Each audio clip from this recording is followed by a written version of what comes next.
हुजूर के बारे में। है वाह, वो क्या कहते हैं? वो तो ये कहते हैं खुदा एक पर हो है वाह, तो एक पर मोहम्मद, अगर कल्ब अपना दोबारा करूं मैं, खुदा खैर से लाए वो दिन भी नूरी, मदीने की गलियां बहारा कर। सुभान अल्लाह सुभान अल्लाह।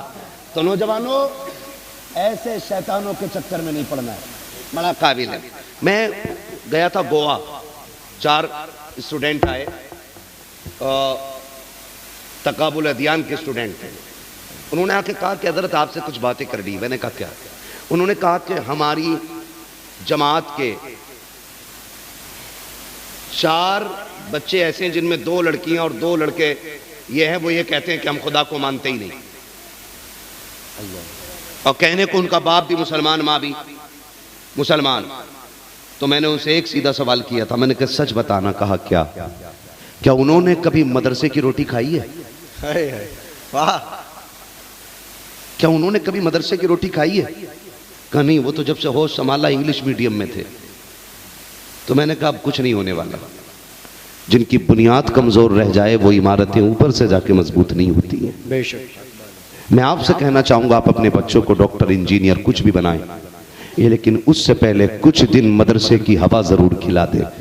इसलिए कि जिन बच्चों को मदरसे की हवा लग जाती है वो दुनिया के किसी भी कोने में चले आए, हुजूर का दामन अपने हाथ से जाने नहीं देते। बेशक, सुभान अल्लाह सुभान अल्लाह। तुमने नहीं देखा? 2 साल सऊदी में काट के आ रहा, अच्छी खासी सीधे पैर से पढ़ लिया था, आते ही ना यूं हो गया जी। अरे भाई पैर उधर कर ले। सऊदी में जी बड़ा असल दीन तो अब समझ में आया, टांगे फैला के नमाज होती। तुझे कह सकते सऊदी में ऐसे ही पढ़े। होश में आ जाओ, होश में। मेरे हुजूर ने ना एक दिन रुख किया हिंदुस्तान की तरफ और मुस्कुराए। सहाबा ने फरमाया आका मुस्कुराए क्यों? मेरे नबी ने फरमाया मुझे हिंद से बूए वफा रही है। सुभान अल्लाह सुभान अल्लाह।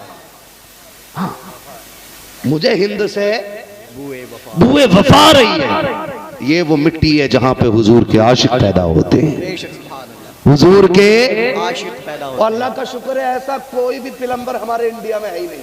है वाह वाह, सुभान अल्लाह। बेशक नहीं है, ऐसा कोई भी पिलंबर नहीं है हमारे इंडिया में नहीं है नहीं है। ये सारे पिलंबर उधर से ही आते हैं जी। वहां से ज्यादा गुमराही कहीं नहीं है। वो वहां तो पीर खुदाई का दावा कर देते हैं। और बताओ जी। नौजवानों से कहना चाहूंगा अपना ईमान बचा लो। दीन अक्ल को हुजूर के कदमों में कुर्बान कर देने का नाम है। बेशक। दीन अपनी अक्ल को हुजूर के कदमों पे कुर्बान कर देने का नाम है। अगर वहां अक्ल चलाओगे तो मोमिन मोमिन नहीं हो, मोमिन नहीं है नहीं हो। वहां पे अक्लें कुर्बान कर दी जाती हैं। कैसे? कैसे? सुने जरा, मेरे नबी ने कहा अल जन्नत तहत अक़दामी उम्महातिकुम, जन्नत तुम्हारी माओं के कदमों के नीचे है। बाप जन्नत का दरवाजा है। क्लियर है ना? इतना सबको पता है ना, लेकिन अमल नहीं करेंगे। अम्मा पे शेर पढ़ो, अभी पैसे लुटाएंगे, लेकिन अम्मा को 10 रुपए की दवा के लिए पैसे नहीं देंगे। अब्बा की शान में शेर पढ़ो, गड्डियां उड़ा देंगे, लेकिन वही अब्बा खांसी के सिरप का पर्चा दवाए बैठे बैठे 8 दिन सोचता है बेटे को दूं ना दूं, दूं ना दूं, दिया तो गुस्सा ना हो जाए, दिया तो गुस्सा ना हो जाए। फिर वो कौम कभी कामयाब नहीं होती। मैं कहता हूं मत दो हमें 1 रुपया, ले जाओ उठा करके। ये पैसा काश जाके बाप के कदमों में डालो कि अब्बा एक मौलवी आया था, बाप की इज्जत बता के गया है। हमारी जिंदगी का आगाज भी तेरे कदमों से होता है और इंतहा भी तेरे कदमों से होती है। सही है ना जी? तो ये कंडीशन, ये हुजूर ने फरमाया माँ के कदमों के नीचे, बाप जन्नत का दरवाजा। हुजूर के एक सहाबी हजरत अबू उबैदा इब्न जर्राह, सुन इश्क किसे कहते हैं, जाओ इंजीनियर के हराम खोर की नस्लों को बताओ जाके। वो वैसे करनी के दांत पे बात करता है, मैं उसे बता रहा हूं। अबू उबैदा इब्न जर्राह, हुजूर बैठे, एक हाथ में खून में सनी तलवार, दूसरे हाथ में कटी खोपड़ी, हुजूर की चौखट पे आ गए। मेरे नबी ने फरमाया क्या है? अबू उबैदा ये क्या है? कहा ये मेरे बाप का सर है।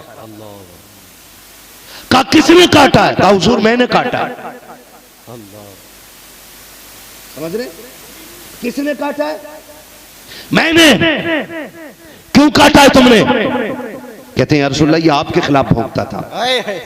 मैंने कई बार इसको समझाया, सुन तू मेरा बाप है, मैं तेरे जरिए दुनिया में आया हूं और मैं तुझ पे हाथ उठाना नहीं चाहता, सुन कुछ भी कर मेरे महबूब को गाली ना दे।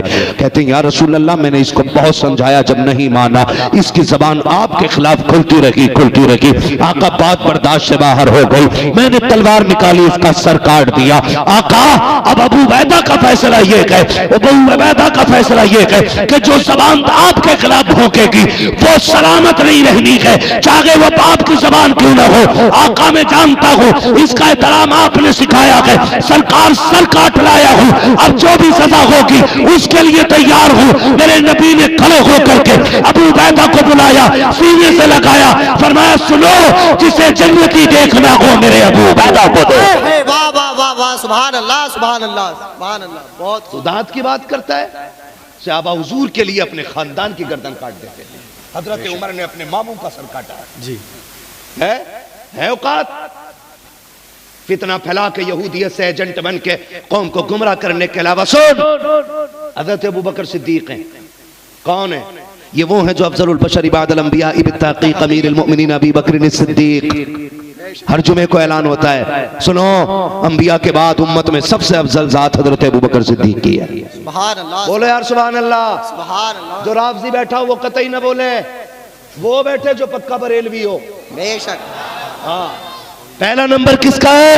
हजरत अबू बकर का। किसका? हजरत अबू बकर का। हजरत अबू बकर सिद्दीक का, है ना जी? हजरत अबू बकर सिद्दीक, ये अबू बकर हैं, दस्तरखान पे खाना खा रहे हैं। खाना खाते खाते सामने बैठे हजरत अब्दुर्रहमान इब्ने अबू बकर सिद्दीक। अब्बा, हाँ एक बात बताऊं? बोलो। कहा जब मैं ईमान नहीं लाया था, बदर की जंग थी, मैं अबू जहल की तरफ से लड़ने आया था, आप हुजूर की तरफ से आए थे। कहा फिर?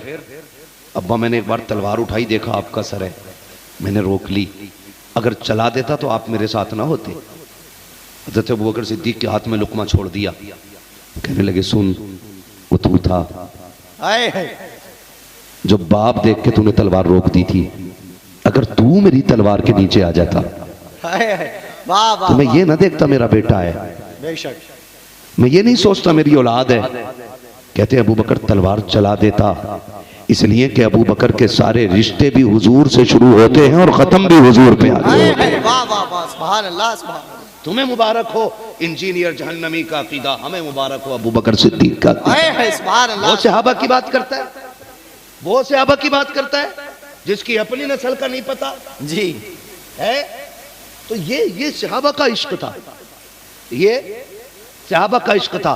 आपसे मेरी गुजारिश है मसलक आला दौर पे मजबूती से कायम रहो, इंशाअल्लाह रहेंगे, इंशाअल्लाह मजबूती से कायम रहेंगे इंशाअल्लाह। और ऐलान रहना चाहिए, उन्हें जाना उन्हें माना, उन्हें माना, न रखा गैर से काम, लिल्लाहिल हम्द में दुनिया से मुसलमान गया।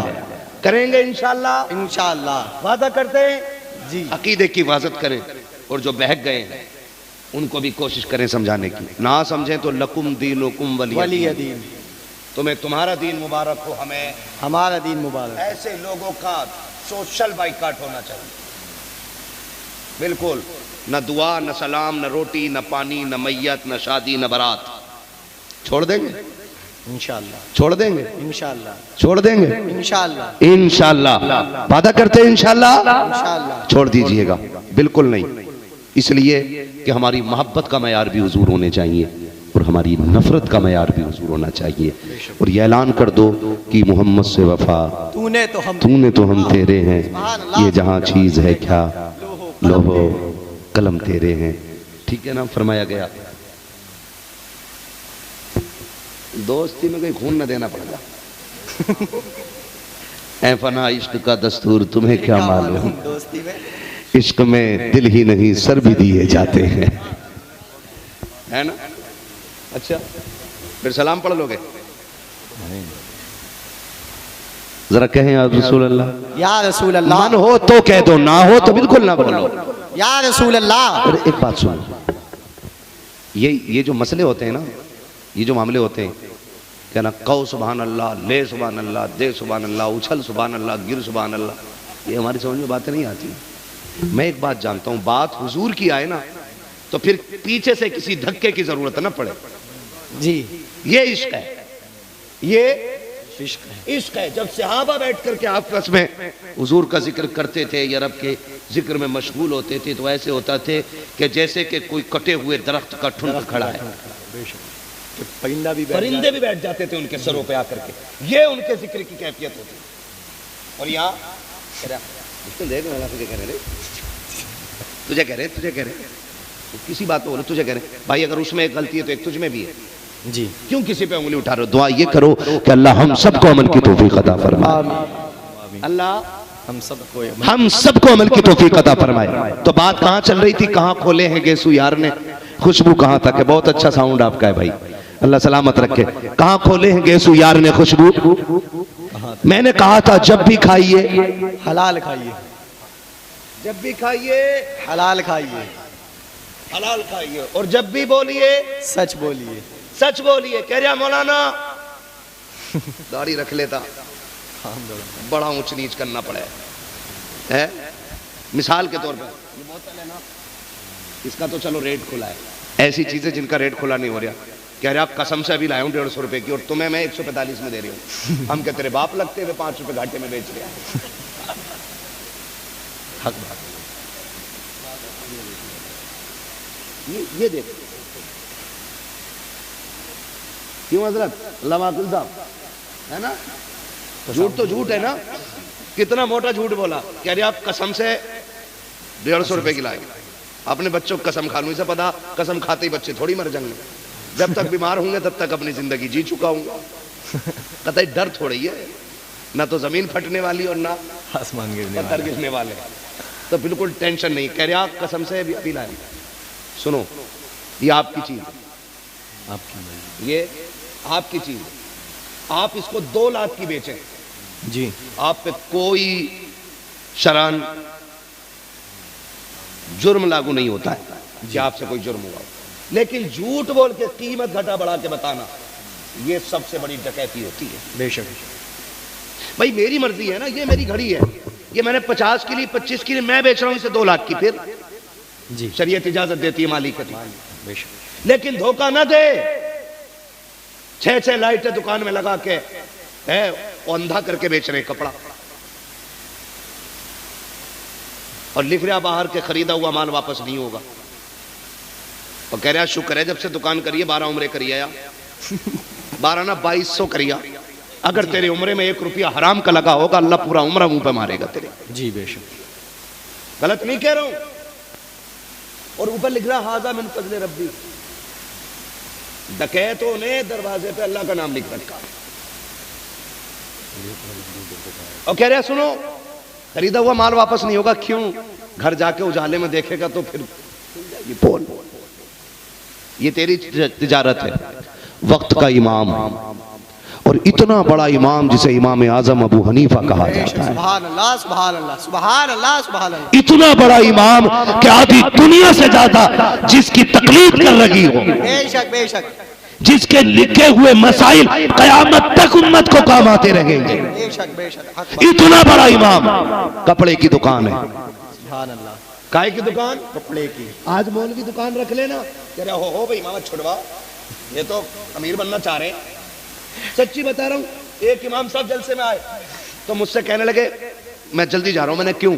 कहा गाड़ी घर खड़ी करनी है, बाइक लेके इमामत पे जाना है। मैंने कहा बाइक लेके? अल्लाह ने 4 व्हीलर आपको दिए, सर्दी का मौसम है, गाना मुक्तदियों को ना पता, मैंने मारुति ले ली है। अल्लाह, अगर पता चल गया मारुति ले लिए तो इमामत मुझसे इस्तीफा ले लेंगे, उन्हें मोटरसाइकिल का ही पता मेरी। जानते हो मुफ्ती अहमद यार खान नईमी रहमतुल्लाह तआला अलैह, अल्लाह, सुभान अल्लाह, अल्लाहु अकबर। आप कहते हैं कि आलिम को फकीरी की जिंदगी गुजारनी नहीं चाहिए, मोहताजी की। सुने बहुत गौर से मेरी बात, आलिम को फाइनेंशियली मजबूत होना चाहिए ताकि वो दीन किसी से दब के और डर के बयान ना करे, डंके की चोट पे सच बयान करे। मैं अगर कमजोर हूंगा आपसे तो आपसे सच नहीं बोलूंगा जी। मैं मजबूत हूं फाइनेंशियली, ना सुनोगे उठ के चला जाऊंगा, कोई फर्क नहीं। इमाम को फाइनेंशियली मजबूत होना चाहिए ताकि हर दिन मिंबर पे खड़े होकर के वो हक के साथ बयान करे। ये मुफ्ती अहमद यार खान नईमी कहते हैं कि उलमा को दीन की खिदमत के साथ अपना बिजनेस भी करना चाहिए। और मजाल है मौलवी आज दुकान रख ले, क्या जाओ जी तुम दुकान ही चलाओ, इमामत तुम्हारे बस की बात ना। ताज्जुब होता है मुझे लोगों की सोच में। एक इमाम साहब ने ना मिंबरी का पर्चा भरा इस बार, ने पूरी कौम पीछे पड़ गई। अरे बोले इमाम साहब तुम मिंबर बनोगे, ये तुम्हारा काम ना है ये। मैं बोला क्यों क्यों, ये गुंडों का ही काम है। कह रहा देखो यार आप समझाओ, आप तो मुफ्ती साहब हो, इन्हें समझाओ इमाम साहब हो के ये बीडीसी लड़ रहे हैं। तो मैंने कहा सुन भाई, तू जाहिल होकर मस्जिद का मुतवल्ली बन सकता है, तो हम पढ़े लिखे होकर के मिंबरी का इलेक्शन नहीं लड़ सकते। सुभान अल्लाह सुभान अल्लाह है भाई। हाँ भाई, जब तक हम पे रही ना तो फिर शेर बकरी एक जगह पानी पीते रहे। वाह, जब हम रहे ना इस कुर्सी पे तो हमने बनारस आकर के बेटी की इज्जत बचाई थी, हिंदू बेटी की। वाह वाह सुभान अल्लाह सुभान अल्लाह। लेकिन जब से ये उन लोगों के हाथ में आ गई लगाम कि जिनको दीन का पता ही नहीं है, कौम का बेड़ा गर्क कर दिया है। बेशक आपसे भी मेरी गुजारिश है, खुल के कह रहा हूं, आपसे भी मेरी गुजारिश है, ये मत सोचना कि इलेक्शन कोई भी छोटा होता ना, इलेक्शन कोई छोटा नहीं होता। इलेक्शन मैं यहां पे प्रचार नहीं कर रहा हूं, और मैं जानता भी नहीं हूं इन चीजों के बारे में, मैं पढ़ता भी नहीं हूं, बताना चाह रहा हूं इलेक्शन कोई छोटा नहीं होता है। आप उसके हाथ में कौम की जिम्मेदारी दो जो रब से भी डरता हो, रसूल के आगे खड़े होने की भी फिक्र करता हो। बेशक सुभान अल्लाह सुभान अल्लाह। बात गलत कह रही हूं नहीं। प्रधान बना बैठा कह रहा अरे आ जाइए, क्या हुआ ना, मैड लौट दी उनने मेरी। तो कह रहा मुखिया आ जाइए, तुमने मैड लौट दी, बताइए। हाँ वो बंदा गरीब है, कह रहा कोई बात ना है, और उससे कहते देख भी कितना ही डांटू, तू चुप रही है, मैड सीधी हो जाएगी। तो गलती भी अमीर की है, जुल्म भी गरीब पे हुआ है, और रुस्वा भी गरीब ही होता है। आंख मार के कहते हैं हाँ भाई मैं गलती है, सुन तू मैड कर ले, ऐसे करके अल्लाह के वास्ते ऐसे जालिमों के हाथ में ना छोटी से छोटी जिम्मेदारी मत दो जो उम्मत के दिल का हाल ना जानते हो। ऐसे शख्स के हाथ में जिम्मेदारी दो जिसकी फिक्र हजरत उमर फारूक आजम से मिलती हो। और अगर रब ने आपको जिम्मेदारी दी है ना तो डरते रहना। हजरत उमर आधी दुनिया का बादशाह, एक मोहल्ले का मुखिया नहीं, आधी दुनिया का बादशाह, 22 लाख मुरब्बा मील का मालिक। बेशक 24 लाख मुरब्बा मील, 22-24 दोनों रिवायत है। आधी दुनिया का बादशाह उमर, बैठे हुए रो रहे हैं। किसी ने कहा उमर क्यों रो रहे हो, अमीरुल मोमिनीन क्यों रो रहे हो? का एक पुल से गुजरते हुए बकरियों के रेवड़ में से एक बकरी का पैर पुल में फंस के टूट गया है। अल्लाह, रो इस बात पर हूं, अल्लाह कयामत में उमर से पूछेगा उमर हुकूमत तेरे हाथ में थी, पुल इतना कमजोर क्यों था कि एक बकरी का पैर टूट गया? तो उमर खुदा को क्या जवाब देगा?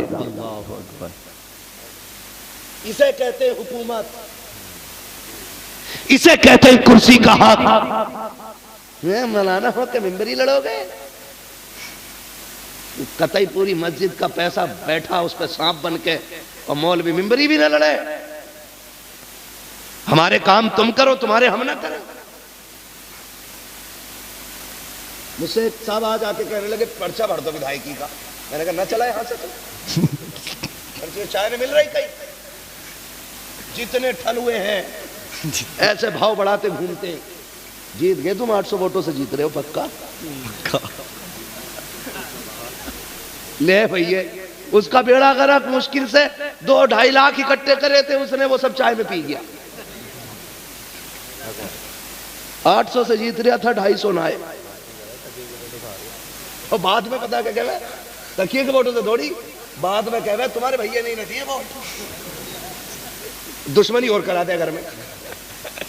खड़े हो, इलेक्शन लड़ो। आपसे मेरी गुजारिश है, इलेक्शन के नाम पे दुश्मनियां नहीं होनी चाहिए। वोट है, राय है, मैं चाहता हूं ये बने और आप चाहते हैं ये बने, दे दो अपनी राय। वो तो मुट्ठी बंदी करके हो रही है ना। लेकिन दुश्मनियां कब होती हैं? जब दलाल बैठ के कहते हैं कि सुनो उसे सलाम मत करिए, वो उसकी बैठक में बैठा था। जी ये कंडीशन हमारी है।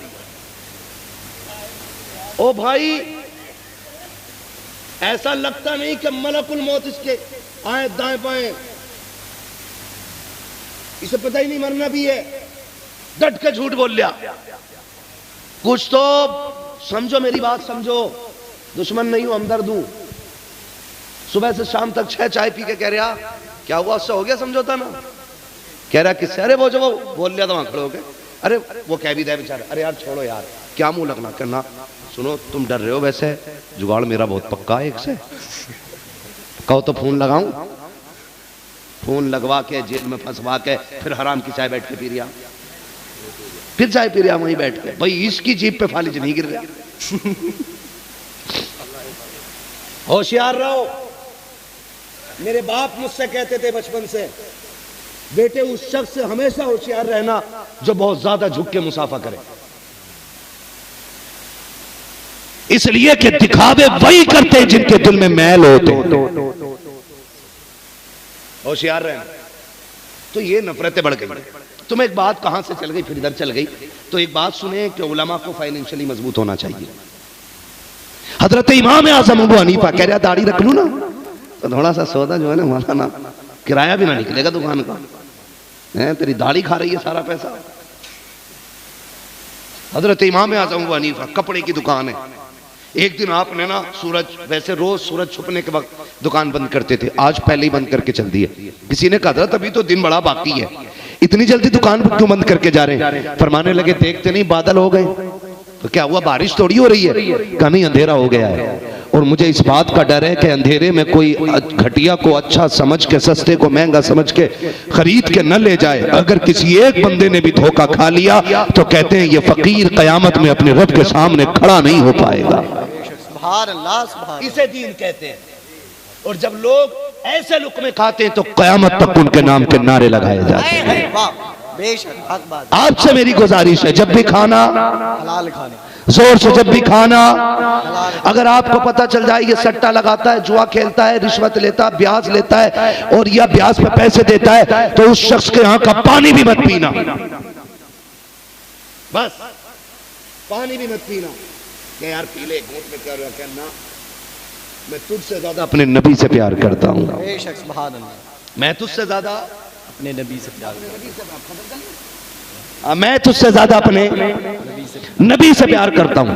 और नबी के इश्क का मतलब, मुझे भी एयरपोर्ट जाना भाई, फ्लाइट पकड़नी है, हाँ, तो मैं अपने नबी से ज्यादा प्यार करता हूं। हुजूर की बारगाह है, एक सहाबी आगे सुने हुजूर से इश्क का मतलब। मैं नहीं समझता हूं टोपी लगा के बकरा ईद पे 6 दिन गोश्त खाया, फ्रिज में रख रख के खाया, सड़ा सड़ा के खाया, फिर भी पक्का मुसलमान है। मेरी समझ में ये इस्लाम नहीं आता लोगों का। असल इस्लाम किसे? हजरत हुजूर बैठे, हुजूर के एक सहाबी आगे, सलाम नहीं, हुजूर को सलाम किया, जैसे सलाम किया सरकार ने हाथ की तरफ देखा, मुंह फेर लिया, उधर मुंह बढ़ा, उधर बढ़े, सरकार ने फिर रुख फेर लिया। सरकार को ज्यादा नागवार गुजरा, हुजूर उठ के चले गए। हजरत उमर बैठे थे, उसने कहा क्या हो गया हुजूर, नाराज क्यों हो गए? तो हजरत उमर ने कहा तुझे गैरत नहीं आई? तेरे हाथ में सोने की अंगूठी, और हुजूर ने फरमाया कि मोमिन मर्द अगर सोने की अंगूठी दुनिया में पहनेगा, अल्लाह क़यामत में उसे आग की अंगूठी पहनाएगा, वो भी जहन्नम की आग की अंगूठी। का तुझे नहीं लगा तू आग पहने बैठा है और हुजूर तुझे मुसाफा करते थे उससे? तबीयत नागवार गुजरी तबीयत पे ये बात, हुजूर उठ के चले गए। जोहर का मामला था, असर का वक्त आया, हज़रत बिलाल ने अजान दे दी। साहबी ने जब इतना सुना, हुजूर को मेरी अंगूठी पसंद आई, निकाल के फेंक दी। रोते रहे रोते रहे। फिर जब हजरत बिलाल ने अजान दी ना तो वो उठ के जाने लगे। हजरत उमर ने कहा किधर जा रहा है? सरकार आते होंगे, मुलाकात करके चले जाना, हो सकता है सरकार राजी हो जाए। आका ज्यादा देर गुलाम से नाराज नहीं रहते हैं। जोहर की बात थी, असर हो गई है, बैठ जाना, आका आते होंगे। जब इतनी बात सुनी है, उसने एक चीख मार के कहा था, उमर मेरे होने से सरकार को नागवार गुजरा था, आका आए फिर मुझे देखे, कहीं तकलीफ ना हो जाए, इसलिए आका के आने से पहले ही जा रहा हूँ। हजरत उमर की आंख में आंसू आ गए। हजरत उमर ने कहा था यार जब जागी लगा गए तो अंगूठी लेके चला जा। उसने कहा नहीं, मैं अंगूठी नहीं लेके जाऊंगा। अल्लाह पर वो तो रोता हुआ चला गया है। इतने में सरकार आए गए, आका ने अंगूठी को देखा है, कहते वो कहाँ गया जिसके हाथ में अंगूठी थी? हजरत उमर ने पूरी बात बताई है। या रसूल अल्लाह, जाते जाते मैंने उससे कहा था अंगूठी लेके चला जा। उसने कहा था उमर मैं इसको क्यों लेकर के जाऊं? आका ने मुझको बताया कि हराम है। हजरत उमर ने कहा हराम तेरे लिए है, बेटी के लिए तो जायज है। अब सहाबी का इश्क देखो, उन्होंने कहा था उमर जिसको मुस्तफा नजर से गिरा दे ये मेरी औकात नहीं है, मैं उसे उठा के बेटी को दे दो, इसलिए मैं इसे नजर से गिरा रखा हूं। आका करीम की आंख में आंसू आ गए, सरकार की नबूवत वाली चोली फैल जाती है। आका कहते उमर जल्दी तलाश करो, बुला के लाओ और जहां भी मिल जाए उससे कह देना अब रोना छोड़ दे, मुस्कुराना शुरू कर दे, इसलिए कि अब तुझसे खुदा भी राजी हो गया है, मुस्तफा भी राजी हो गया। ये गुलामों का तरीका होता है, करेंगे इंशाअल्लाह। इंशाअल्लाह जिसे हुजूर ने हराम कह दिया वो हराम है, और जिसे हुजूर ने हलाल कह दिया वो हलाल है। मानेंगे इंशाअल्लाह। एक एक जबान से गुजारिश न खाना, आज हराम से बचने के आदी हो जाओ, अल्लाह रिस्क में बरकत अता फरमाएगा। और याद रखिएगा एक बात और कह दूं लास्ट में चलते चलते, मुझे हुक्म हो रहा है शजरा पढ़ दूं, है ना, मगर मैं एक बात बता दूं, खेती कितने लोग करते हैं, हाथ उठा के बता दें जरा, कितने लोग खेती करते हैं, है ना, तो हाथ तो कम उठा रहे हैं, बात क्यों ना हाथ उठाएं जितने खेती करते हैं जरा, है ना, ठीक है जी। अब हाथ नीचे कर लें। आप मुझे बताइएगा गलत दवा अगर डाल दी जाए खेत में तो फसल बचेगी कि नहीं? अंदाजा लगा लो इसी से। जिस तरह गलत दवा से फसल बर्बाद हो जाती है, उसी तरह हराम ग़िज़ा से नस्ल बर्बाद हो जाती है।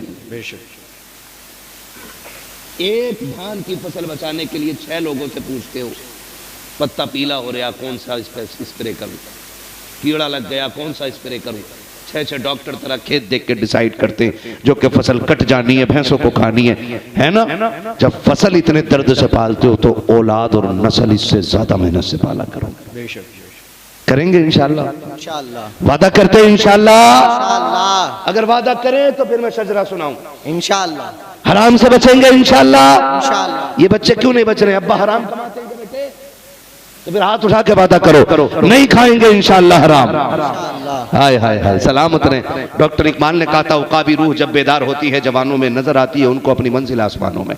जब जवान सुधर जाएगा इंशाअल्लाह एक दिन देखना मुआशरे में, इसी मुआशरे में फिर से कोई मोहम्मद बिन कासिम आएगा, फिर यहीं से कोई सलाहुद्दीन अय्यूबी होगा, यहीं से फिर खालिद बिन वलीद का गुलाम उठेगा। मेरे वजूद मुझे एड़ियां रगड़ने दे, मेरा यकीन है पानी यहीं से निकलेगा, है ना।